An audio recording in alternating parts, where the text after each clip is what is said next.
vai falar sobre as respostas que nós damos quando o Senhor, Ele nos disciplina. O texto base dessa palavra vai estar em 2 Coríntios, no capítulo 7, do versículo 8 em diante. Porquanto, ainda que vos tenha contristado com a carta, não me arrependo, embora já me tenha arrependido. Vejo que aquela carta vos contristou por breve tempo. Agora me alegro, não porque fostes contristados, mas porque fostes contristados para arrependimento. Pois fostes contristados segundo Deus, para que, da nossa parte, nenhum dano sofresses. Porque a tristeza segundo Deus produz arrependimento para a salvação, que a ninguém traz pesar. Mas a tristeza do mundo produz morte. Porque quando cuidado não produzir isto mesmo em vós, que segundo Deus foste contristado, que defesa, que indignação, que temor, que saudades, que zelo, que vindita, em tudo destes prova de estardes inocente neste assunto. Eu recomendo, depois que leiam essa passagem por completa, é uma passagem que fala sobre uma carta que Paulo entregou a Timóteo para entregar à igreja de Coríntios, né? E essa carta, à primeira vista, foi um pouco dura, porque Paulo achou que estava sendo um pouco severo com eles. Porém, o resultado foi ao contrário. Realmente a carta foi dura, mas eles entenderam o que acontecia. Ele estava mandando uma carta de exortação para que eles mudassem. Existiam alguns pontos naquela igreja a ser mudados e Paulo, como um apóstolo do Senhor, ele tinha que exortá-los a essa mudança. E o resultado foi positivo, tanto que Paulo depois falou, olha, no momento eu pensei, mas agora eu vejo que não, então eu não me arrependo, muito pelo contrário, a tristeza de vocês gerou arrependimento, e esse arrependimento gerou em vocês boas obras. E o que eu quero trazer nesse estudo de hoje, na nossa vida, quantas vezes nós recebemos uma correção do Senhor e não damos a resposta que nós precisamos dar? Então vamos lá.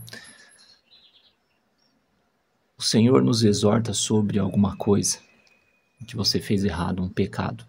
Por exemplo, você não tratou sua esposa do jeito que deveria, você foi mal educado com ela, foi grosseiro, estúpido, você brigou no trânsito com alguém, está sendo um péssimo funcionário na empresa que você trabalha, você não é um bom exemplo na sua casa, sua esposa está cansada de você, está a ponto de se divorciar.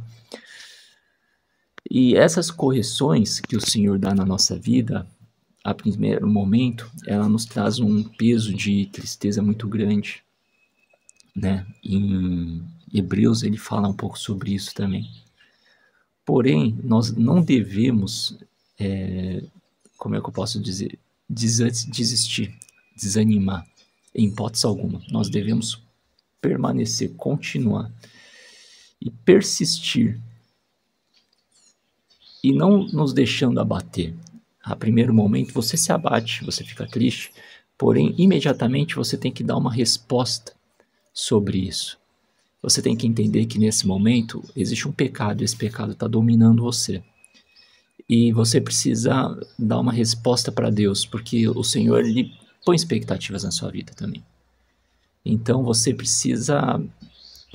põe expectativas em Deus e Ele põe expectativas em você. Ele prepara tudo para que você seja uma árvore frutífera, mas infelizmente por conta da corrupção, do coração corrompido que nós temos, a gente não consegue seguir na linha.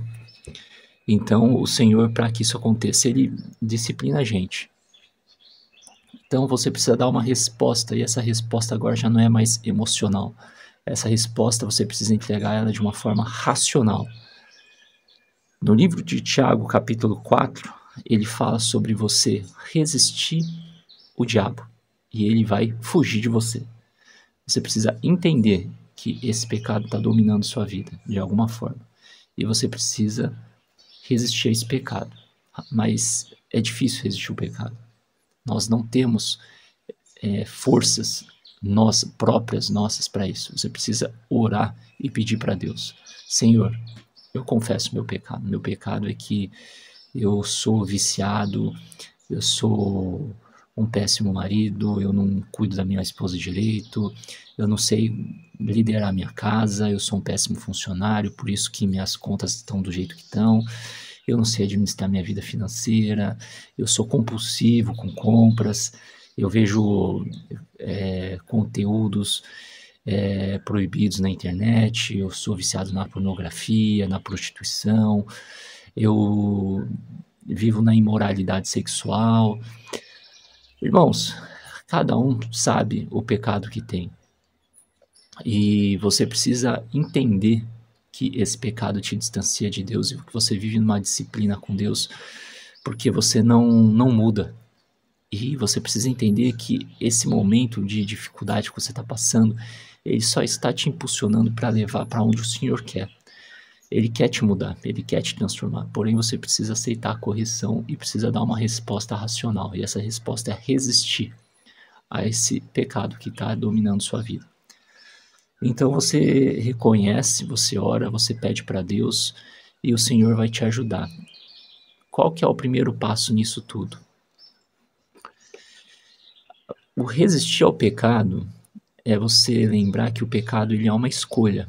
Ele nasce através de uma escolha que você faz, que é alimentar a sua carne e deixar de lado o que Deus quer. Quando você peca, você destrói o seu relacionamento com Deus. Aos pouquinhos você vai destruindo. E cada vez Deus vai ficando mais distante de você. Porém, o Espírito Santo ele trabalha na nossa vida constantemente. E ele está lá nos convencendo do nosso pecado, que nós pecamos e que precisamos mudar. Então você precisa, nesse momento, ouvir o Espírito Santo. Ele está falando para você: não faça isso. Não faça isso porque você vai pecar. Se distancie. Ei, muda a rota. Olha, não acesse esse site. Não fala com tal pessoa. Você sabe que essa pessoa ela te induz a fazer coisa errada. Seja testadura. Não se entregue. Enfim, eu tenho certeza que você consegue escutar a voz do Espírito Santo na sua vida quando você está prestes a pecar. Mas acontece que você confia muito na graça e misericórdia de Deus e que você é um pecador, que você vai ser pecador o resto da vida. Então você acha que isso é um cartão de crédito ilimitado para pecar à vontade. Mas não, olha, o Senhor ele pode em algum momento te deixar entregue aos seus pecados. E o resultado disso vai ser a morte. É a morte carnal, é a morte espiritual. Mas o resultado disso é a morte. Uma hora, o preço que você vai pagar por tudo isso pode ser muito grande. E o custo disso pode ser a sua casa, pode ser sua família, pode ser seu casamento, pode ser seu emprego, pode ser sua vida financeira, pode ser seu relacionamento com seus pais. Eu não sei. Então, eu te convido a hoje a aproveitar todas as oportunidades que você tem para mudar esse estilo de vida. Primeiro passo, você vai orar pedindo perdão para o Senhor e você vai reconhecer nessa oração que você está sendo dominado pelo pecado. O segundo passo é você vai pedir ajuda para Deus para que Ele te ajude a resistir a esse pecado. Como? Qual que vai ser a sua atitude de mudança? Olha, eu vou parar de me envolver com algumas pessoas porque eu vejo que essas pessoas elas me levam para um caminho errado. Eu vou começar a ser mais sério no ministério da igreja. Eu vou entender que eu estou sendo um péssimo marido e vou arrumar um emprego para sustentar minha casa. Eu vou tratar minha esposa com dignidade, afinal ela está comigo, ela nunca me abandonou. Eu vou cuidar dos meus filhos, vou tirar a sobrecarga das costas dela. Cada um sabe a rota que precisa mudar. Tem pessoas que sofrem muita influência de outras pessoas e que são pessoas que não são do meio cristão. já te digo que uma boa atitude de mudança é se afastando de algumas pessoas. O cristão, ele não pode sentar em algumas mesas, ele não pode se achegar a algumas rodas de conversas, justamente por conta da influência. Quando você não consegue influenciar, você é influenciado, e isso não pode acontecer. Então, esses são os passos para que você verdadeiramente supere esse momento e saia dessa crise como um vencedor em Cristo Jesus. Levem a sério. A vida no pecado, ela só tende a destruir você, te levar para um charco de lama, e isso te distancia do Senhor. Amém? Que o Senhor abençoe seu dia, que seja um dia de muitas bênçãos. Façam tudo que o Senhor propôs no seu coração, se arrependam, se voltem ao Senhor, e a sua vida vai ser uma bênção em nome de Jesus. Fiquem com Deus. Amém.